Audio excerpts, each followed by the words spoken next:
Саламатсыздар ма оқушылар? Бүгінгі біздің сабағымыздың тақырыбы дұрыс тамақтанудың негіздері, ас мәзірін әзірлеу. Бүгінгі сабағымыздың мақсаты дұрыс және тиімді тамақтанудың ережелерін сипаттау және зерделеу.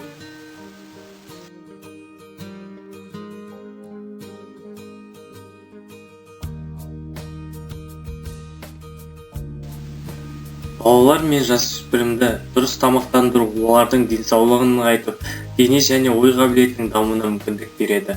Еңбек ету мен сабақ үлгеру қабілетін арттырады. Егер тамақтану дұрыс ұйымдастырылмаса, тиімсіз, яғни жеткіліксіз болса, организмде метаболизм, зат алмасу бұзылып, оның айналадағы ортаның зиянды әсеріне және әртүрлі жұқпалы ауруларға қарсы тұрарлық қабілеті төмендейді. Балалардың тамақтануының үлкендерге қарағанда едәуір айырмасы болады.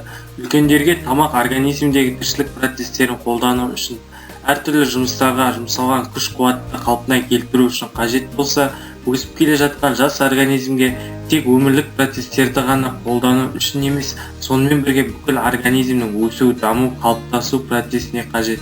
Тамақтанудың негіздері, тәртібі және ережелері болады. Біз оларды қатаң сақтауымыз қажет. Біздің тамағымыздың құрамы өте құнарлы болуы қажет. Және де ол негізгі қоректік заттардың болуы міндетті. Нәруыз, оларға нәруыз, май, көмірсу жатады. Және тамақ рационында қосымша заттардың болуы, оған витаминдер және микроэлементтерді жатқызамыз. Тамақтың нәрлілігі, яғни бойға сіңімділігі ол адам жасына, денсаулық күйіне және табиғат климатіне байланысты болады. Тәулік бойынша тамақтану тәртібінің мөлшерін сақтау, қазір ол туралы айтатын боламыз. Және тамақтанудың санитарлық гигиеналық нормаға сай болуы.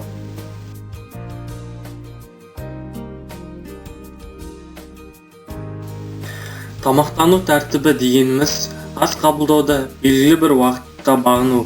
Сондай-ақ тамақтану кезінде астың мөлшерін және мәзірін сақтау деген ұғымды білдіреді.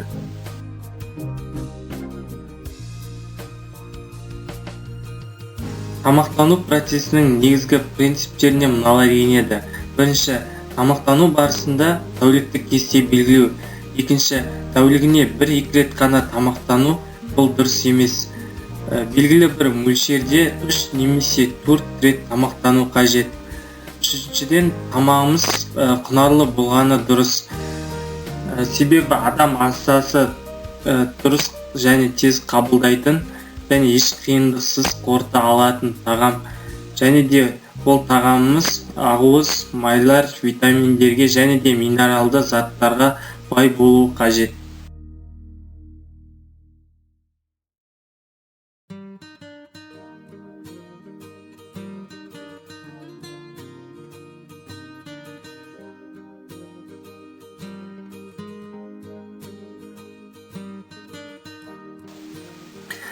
Біз тұтынатын барлық тағамның калориясы бар.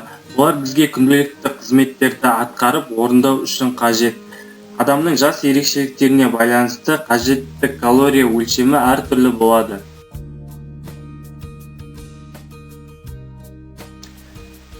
Адам уақытлы және режиммен тамақтану қажет.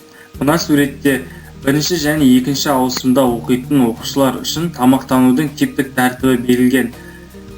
Бірінші ауысымда 7:30-дан 8-ге дейін үйдегі таңғы ас, 10-нан 11-ге дейін мектептегі ыстық таңғы ас, 12-ден 1-ге дейін үйдегі немесе мектептегі түскі ас, ал 7-ден 7:30-ға дейін үйдегі кешкі ас. Ал екінші ауысымда 8-ден 8:30-ға дейінгі үйдегі таңғы ас, 12:30-дан 1-ге дейін үйдегі түскі ас, яғни мектепке кетер алдындағы, 4-ден 4:30-ға дейін мектептегі ыстық тамақ, 7-ден 7:30-ға дейін үйдегі кешкі ас.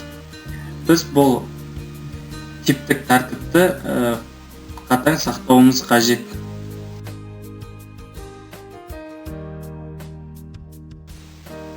Осымен бүгінгі сабағымыз аяқталды. Сау болыңыздар.